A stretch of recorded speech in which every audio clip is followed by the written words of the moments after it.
Now from Atlanta News First Plus, this is Sports Tonight. And this is us. Welcome into Sports Tonight. Bailey Burmaster joined alongside Ellie Parker. Another edition of your Sports Tonight, your Wednesday edition, the Hump Day edition. For you, I work Tuesday through Saturday. This is So true. this is my Tuesday. This usually isn't. This is usually, I'm trying to think, my Monday. If we're in football season, it's usually my Monday, but that's not the case today. It is my Hump Day. Lots of sports news going on. I mean, the NFL is just like a turning carousel of coaching hires, baseball Hall of Fame voting. The Falcons continue to have all these second interviews. Doc Rivers maybe headed to the Bucs. We're going to get into all of it. We're going to start with something local right here in Atlanta. And so for those who don't know, there's another professional team in the city. It's the Atlanta Vibe volleyball team. We were able to go out to meet with them and talk about what bringing volleyball, a professional team, to Atlanta means. They were practicing in Norcross, I believe. They will play at Gas South Arena. But it's a lot of fun. If you don't watch volleyball is a very quick, fun sport, especially when they go on runs. Ellie, you watch a lot of volleyball? Not as much as I used to, frankly. When I spent time in Wisconsin's historically a very good volleyball program. It's a fun sport. So let's tune into what Coach and the girls had to say about bringing this sport to the A. To us, this is just another step on the progression of you're going from your preseason training and you're heading into your final scrimmages, and now we get a chance to do this today and get out to the public a little bit more and make a final. Sorry. Hey, you guys. Please. Thank you. Okay, we'll do it again. You ready? I'll just take it from the question. So today really is just a natural progression for everything that we've been working on. We've had nearly 2 weeks of practice now, had some scrimmaging, and now we're getting into this phase where we got a day off, and it's a great day for us to engage with media, great day for us to engage with our fans out there, encourage them to come out and see us when we're back home on February 1st. But we're in the final countdown now. We're in our final clock of getting ready to jump on an airplane and go to Omaha and open up the season against a team that's probably considered the favorite of the league this year. Where's the excitement level? You know, I think it's appropriate. We have enough professionals on our team that they're not getting overly excited. They're just getting better. Every day they're just trying to get better, try to put themselves in the best position they can be to perform on day one. So I would say the excitement level is appropriate. It's not giddy. It's not uncontrolled. It's a very bridled excitement, and I think you see that every day in practice right now. Yeah, I think this is like the moment we've all been waiting for. I keep talking to Colleen and just like, how are you doing? Like, I know she has a lot on her plate. And so just, checking in with her, and she's like, I'm just so excited. We're like finally getting to step on the court. Like, it's everything's coming together. So I think these are the moments when we can, I think with it being the first season, there's a lot of up and downs. We're all trying to get on the same page. But when we can do stuff like this, it's like, wow, like we've arrived. And so I think that's really exciting. Some nerves, but mostly just excitement.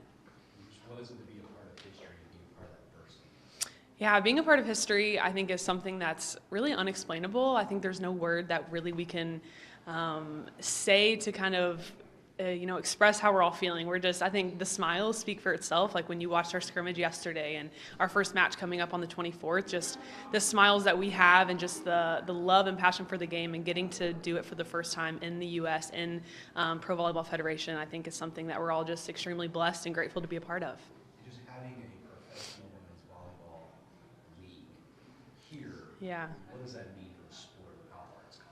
Yeah, I think volleyball has really just been on the up and up for many years. I started when I was 8 years old, so many years ago, and it was really fun and exciting then, but I think looking at volleyball then compared to now is like night and day. I think I watched college volleyball. I mean, I just got out 2 years ago, but looking at the level of college volleyball now is, again, just has come such a long way. So I'm just so excited to continue to watch the sport grow and just inspire the younger generations, just for them to look up at us and at our team and just all the teams in the league and be able to say, like, one day I want to play professional volleyball in my hometown or in my home state. So that's really exciting that we get to be that for younger girls.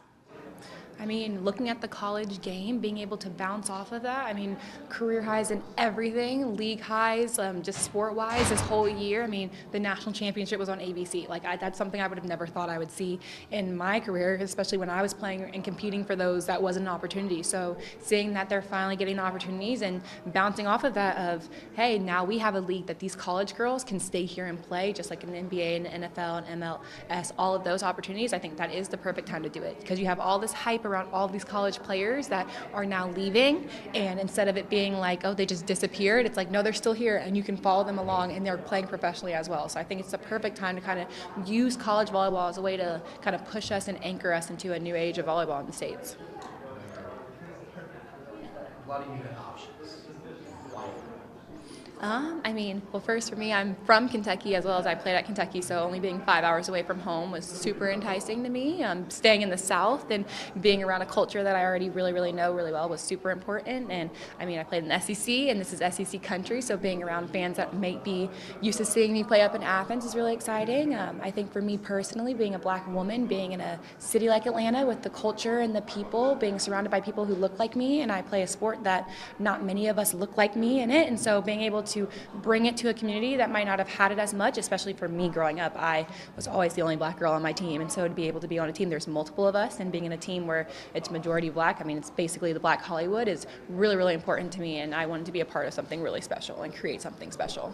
Super exciting. Everybody has kind of their own reasoning as to why, you know, they're excited to be a part of this. For me personally, just coming out of retirement, I played collegiately at Purdue University, wasn't ready to make the commitment to jump overseas, so I went into the 9-to-5 working world, and it was great, but I definitely felt a tug on my heart, and so when I heard about this, I was like, you know, jumping in, you know, at the bite of it. So we're super excited. Just yeah. So what do you expect from the season? I mean, and the first step to take over? Yeah. I expect just a lot of, you know, growth. I think, you know, people here, we watch a lot of college volleyball. It's growing. Youth sports, you know, volleyball's, I think, the third most played sport out of basketball, or second most played sport out of, you know, basketball and football, and we're right there with them. So I think a lot of girls, a lot of families will just really latch onto this and what's going on, and really just build something special. I think it's a big deal in general, just because, like, I mean, you think about it, like, so many women play volleyball. So many people try and get scholarships to go and play volleyball. And then you spend your whole college career playing volleyball, and then it's like, well, what's next?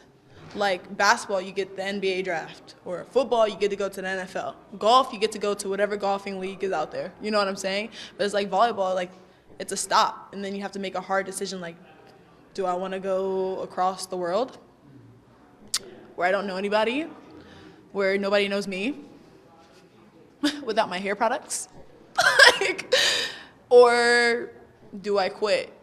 And I feel like we've had to make that decision for so long that it's time that we don't have to make that decision. Like, there's been so many good athletes who never got to carry on because they don't want to travel across the world. And that's fair, you know?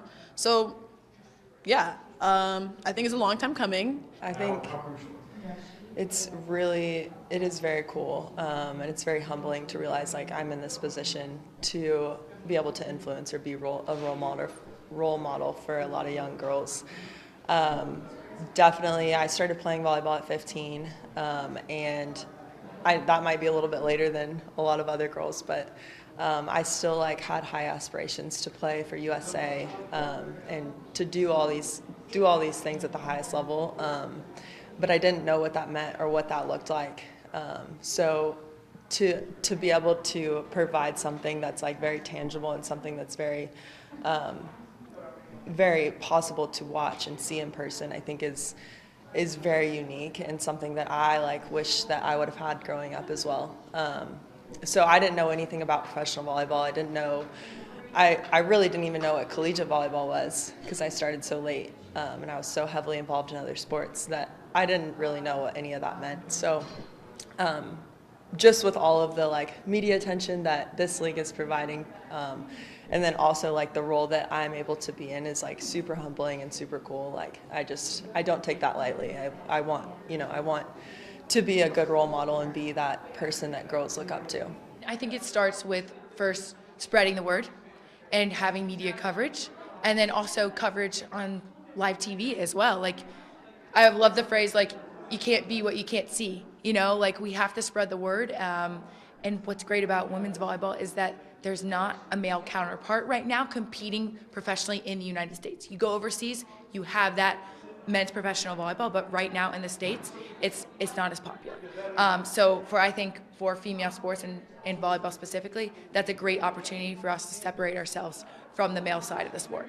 I think for the sense of, I know I like to use social media as a really big influencer, but I think social media has really emphasized how much fun volleyball is. And I think just ever since COVID, I think there was a part of me that was like, I think volleyball is going to generally get bigger because I think people are going to want to keep growing in this sport. And I know just in Atlanta in general, but I'm from like Cleveland, Akron area, and I know a lot of kids are starting to get more volleyball up in that area where I'm from. And I just know that so many kids are just finding their interest in the actual game and the technicality, just how much of a team aspect it's been. There's so many like different little things that add up to the overall game, and I think that's what kids and like maybe even like middle school and high schoolers really want to get more involved in. And just overall, like, it's just fun, trying to keep the ball off the ground. Like, we've probably done that when we were kids. We didn't know it was called volleyball. So I think actually being an organized sport and giving kids an opportunity to really thrive in that sport, or even just see how much they can grow in it and how much, volleyball IQs can get into it too, just shows how much it really has exploded based off of that. And going back to social media, I think just the overall, like, portraying we've been seeing from like different teams, even college and even in the European leagues too, because I know Europe is huge in volleyball, so they always like videotape games and everything. And I mean my whole Instagram feed now is just volleyball, European leagues, Nations League and then USA, all that stuff. So I just think that was a really big jump for the sport in general, is just having a really good social media following and just inspiring kids around even the world just to get the name of volleyball out there. So you talk about inspiring kids. How big of a deal is it that now that they have people that they can actually go to in their own country and seeing them possibly living that dream one day that you all are currently? Mm-hmm. It's huge. I mean, I wish I can like keep expressing more about how much gratitude I really have for that. And I just think that's something that, for me, for someone that just wants to keep helping and inspiring people, like, I cannot wait to see this younger generation get more involved. And especially with, obviously season ticket holders are coming up, and I'm sure they're huge volleyball fans as a whole. And I know that, just where we're at in Atlanta, like, it's just going to be so fun to see. And it's going to be I love interacting with people in a sense of how much they just love giving back to the sport and the community just itself. And that's something that I wanted to be a part of. And the Vibe has just been doing such an incredible job with that. Just telling kids, like, opportunities, like, what can we do, like, and especially obviously college recruiting coming up, like, what advice can we give to the younger generation, like, all this stuff, and like how they can, just keep pushing themselves no matter when it gets hard, like, just keep going and everything. So I think that's just something that's really, really big for our community and this area in general, just being able to go out and just basically just tell people what we're doing and what we're about, and how we can see them grow for themselves. Alrighty, let's also get into some baseball talk. It's crazy to actually think that teams will start reporting for spring training in like 2 weeks. Yeah. Where has the time gone? It's, I mean, if you're a baseball nut like me, who has been glued to certain Japanese players' free agency for most of the offseason, doesn't feel that short. Yep. No, it doesn't. But guess what? The Hall of Fame class for 2024, we have a better picture of it. It's going to be Adrian Beltre, Todd Helton, and Joe Mauer. Some really good hitters there. But I think why we're talking about this is so we can dive into the numbers specifically. So Beltre received a support of 95% of the 385 writers that are able to cast their votes, which is a good bit. Maurer was voted 76%. So about 5 votes. Yes, and made it in for his first year of eligibility. And then Helton had 79% in his sixth year. attempt. What's crazy is Billy Wagner fell just short. He received 73 by 4 votes, and he's in his second to last year of eligibility. But the name everyone with the Braves is probably paying attention to is Andrew Jones, 61%, and I believe he has 3 more years that he can be on the ballot. Yes. What do you take away from this? I mean, Beltre, Helton, and Maurer all deserve to be in. I'm not a huge, is this person a first ballot Hall of Famer? Do they deserve to be in on the first ballot? To me, it's a yes or no question. Is he a Hall of Famer? Is he not? Beltre, Helton, and Maurer are all Hall of Famers. I don't even know why any of these guys had debates to begin with. I think they were clear Hall of Famers throughout their careers. And then you've got Billy Wagner, who's the greatest left-handed reliever of all time. Why is he waiting until his 10th try? Yeah. Why? Yeah. What are we doing here? These things are always finicky because you have a lot of probably qualified writers that are there, but are all probably from different eras. Yeah, probably. Wouldn't you agree with that? And so perspective and perception is everything, and I feel like that plays into it. But I feel like these things are so hard because the classes aren't that big, and there's a lot of people who are probably qualified to get in. Yeah, and frankly, I think they should ditch the 10-player limit and just make it a yes or no question. Is this person a Hall of Famer? Because that's all it boils down to. Yeah. Is this person a Hall of Famer? Are they a first ballot Hall of Famer? Are we waiting? Am I going to wait until their last year because that's their last chance? It's all window dressing. Yeah.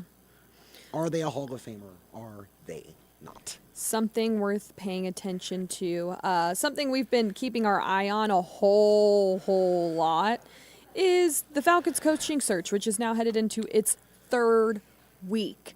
Lots of second interviews. It feels like the Falcons' sole prerequisite for a coaching interview is breathing. Yes. They've interviewed 13 people. And a lot of second interviews happening this week, and there was one that was scheduled for Thursday with Jim Harbaugh, but this just breaking as we're on air from Adam Schefter that he is leaving Michigan to accept the head coaching job with the Chargers. Yeah, so the that does not Chargers surprise get their me. man in this national champion. They fill their coaching position. That means he is not coming to Atlanta, even though he is scheduled to have a second interview. Who knows with how these things progress if Jim was able to call Arthur Blank and say, hey, thanks, but no thanks. I'm going to opt out of this second interview, or if this is breaking before then. I will say this. I don't think people want to burn bridges in this industry. No. So you like to think there's probably a call before it can get leaked to the media and get out. But I thought what was interesting about the Harbaugh narrative as well is that when the Falcons met with Harbaugh, it was kind of like the reports were that like neither side was super into the other, but it was like due diligence. Due but diligence, of course you interviewed the guy. He's just won the national championship. Correct. And then the Falcons kind of ended up liking him a lot more, I think, than they expected, and that's what prompted the second interview. But they won't even get that now. And I don't blame him for moving on to the NFL. You know, he's pretty much done everything he needs to do at Michigan. He beat Ohio State 3 years running. He's won a national championship. I also think it's the same scenario. I mean, Nick Saban was retiring, but I believe my theory with Nick Saban is he got out because the college game is changing so much because of NIL and the money aspect. It's just messier and it's harder. And now that Harbaugh has won a national championship, he's going, I've done everything I can do. Yeah. Why not go back to the NFL? So now him and his brother we'll see how much success they have at the same time because obviously the Ravens are in the playoffs.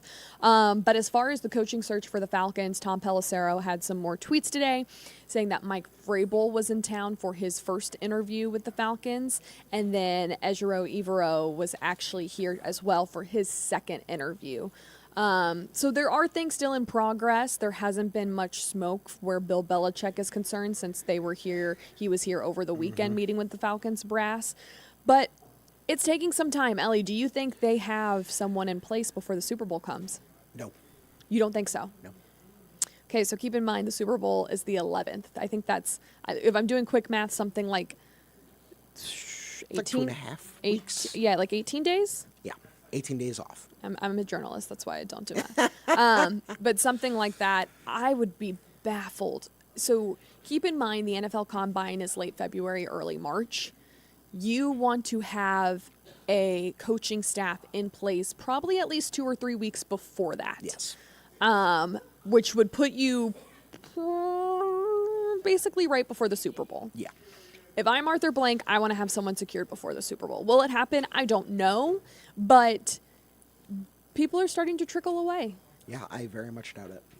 I So- very much doubt they'll have their guy by the Super Bowl. We will have to see. It's constantly evolving, the coaching search. It's constantly something to watch. There's new news every day, even if it's, hey, someone's getting a second interview. It's still, I'll be interested to see what else comes out before this weekend, because Tom Pelissero also tweeted out that the Falcons were going to meet with Lions offensive coordinator and defensive coordinator Ben Johnson and Aaron Glenn, but they cannot meet with them until after Sunday's games. So that means Monday at the earliest, maybe even Tuesday, given how things go and if they're prepping, for what's to come after if they win. So we'll see how that turns out, but I would be surprised if anything was announced before then. I think if they've requested to interview those people, they're gonna wait it out and want to talk to everyone. I think what maybe helps them a little bit is I haven't seen Bill Belichick's name thrown anywhere else. Have you? True. Does that concern you at all? Not really. There are definite, obviously, like, if I'm an NFL owner, I'm kicking the tires on Belichick, obviously. But I don't think it's that concerning that he's really only been linked to the Falcons. Are you a Belichick fan? Have you been on here since we kind of had this whole thing? I have, and I've discussed Belichick in the past. Okay. The game, in my opinion, the game is starting to pass him by a little bit. Okay. He is definitely more of a defensive-minded coach in a league that has literally changed the rules to make it more weighted towards offense. Okay. And part of it is Mac Jones is just not the guy. Okay. But I think part of it is his style of play is no longer in favor in the NFL. So he's worth kicking the tires on, especially with the Falcons defense, which is pretty good. He can definitely elevate that unit. But it's a simple matter of fact that his style of play is no longer in favor in the NFL. Guess we'll find out, won't we? If he We'll gets find out. another chance or not. I don't see him being a DC anywhere or taking a back seat. So it's either No. head coaching job or bust in my eyes. Okay, let's talk about the NBA because there's some craziness going down there. So the Oh my Bucks get God. rid of Adrian Griffin, their head coach, who was new this year after they got rid of Bud after they had an early 43 exit games in the playoffs. 30-13. There must have been trouble in paradise because you don't do this No, you out don't. of nowhere. You don't do this when you're 30-13, a lock for the playoffs, second in the East. So they end up getting rid of Adrian Griffin, who apparently was getting mentored by Doc Rivers this entire time. And in return, they just They're go gonna and go for Doc Rivers. hire Doc Rivers. I'm pretty vocal about the fact that I do not like the fact they got rid of Bud so quickly. I thought Bud did a No, lot I for thought the getting team. rid of Bud so quickly was a mistake. I did too, and maybe it was. I was reading the ESPN article, and I'm going to kind of sift through while we have some time here. But the reality of, and I'm kind of paraphrasing from what I'm reading at the same time with this article, was that this team had an identity, okay? And they did. They had come off Yeah. winning a national championship. Get out of the college game. A championship. An NBA championship. And then they kind of had an early exit. They still had a lot of key pieces, but a lot changed when they traded Drew Holiday, who ended up in Boston. He was a big defensive part. They loved him. He was a big player they went and got to win that championship and then got rid of him. So the article says Griffin's job was to reinvigorate the identity of the team because they had to find something, especially defensively, if you're getting rid of Drew Holiday. Yes. They had to figure out how to mesh on Giannis and Dame, which kind of has its growing pains early on, but Yeah. they're getting used to each other. But then it says that tensions emerged rather quickly. The top assistant, Terry Stotts, who had been hired from the front office to help guide Griffin during the first year on the bench, quit 5 days before the season, 2 days after a post-practice argument with Griffin, according to team sources. 11 days later, Milwaukee got lit up at home by Atlanta in just the second game of the season. After the game, Giannis mapped out his frustrations with the team scheme on a giant whiteboard that covers nearly an entire wall inside the Bucks locker room. And that I've been in that locker room. It is all of their lockers here and then the whiteboard here. And frustration was very evident. Giannis grabbed a marker, and I'm quoting here from the article, and began diagramming plays to Bucks assistant coach, growing more animated and intense as he mapped out the team's spacing and actions, revealing in real time what he felt went wrong and where they needed to be on the floor. He eventually grabbed his brother Thanasis and forward Bobby Portis to join him. His frustration was very evident. And if you're relying on Bobby Portis, of all players, to help illustrate your point... And Thanasis, like he's a G. Oh, you're really scraping the bottom. He's a of G the League barrel player. there. I love the Antetokounmpos, but he's a G League player. For being honest, he's up there because that's what Giannis wants to be happy, and you got to give Giannis what he wants to be happy. So they install a much more aggressive defensive scheme. Essentially, it just goes south. They move Lopez a bit. There's frustration, and they're still second in the East. After all of this. But, give credit where credit is due. Sometimes we yell at people for not making changes soon enough. Maybe this seems too soon, but maybe they're trying to keep from a train wreck happening. My guess is Giannis went to the higher ups and said, listen, this isn't working. It needs to be changed now, or this is going to become another issue, and we're going to be doing this at the end of the season anyway. I think that's ultimately what this was going to be. Most likely. So, yeah. Yeah, I mean, I like Doc Rivers as a coach. Do you? I mean, he hasn't won anything since 2008. It's been a hot minute. But I guess if you have to make a hire mid-season at a moment's notice, right? There's very few coaches that I would rather hire mid-season. Yeah. Especially since you're not going to lure a guy away mid-season. This is true. All right, Ellie, let's talk. What is on your mind tonight? You go first. So, looking forward to next year's Hall of Fame balloting. Everyone who's ever played Little League has that player that they modeled their batting stance after. Mm-hmm. I played Little League for like 5 years. Okay. And mine was a little-known player, you might have heard of him, named Ichiro Suzuki. Yep. Ichiro's eligible next year. It's his first year on the ballot. If he's not unanimous, this makes a mockery of the process. Okay. What's on your mind? Georgia Tech's football schedule has been released. So they will take on Florida State in Ireland. How fun. Can we send someone? I want to be sent. That's above my pay grade, but I would love that.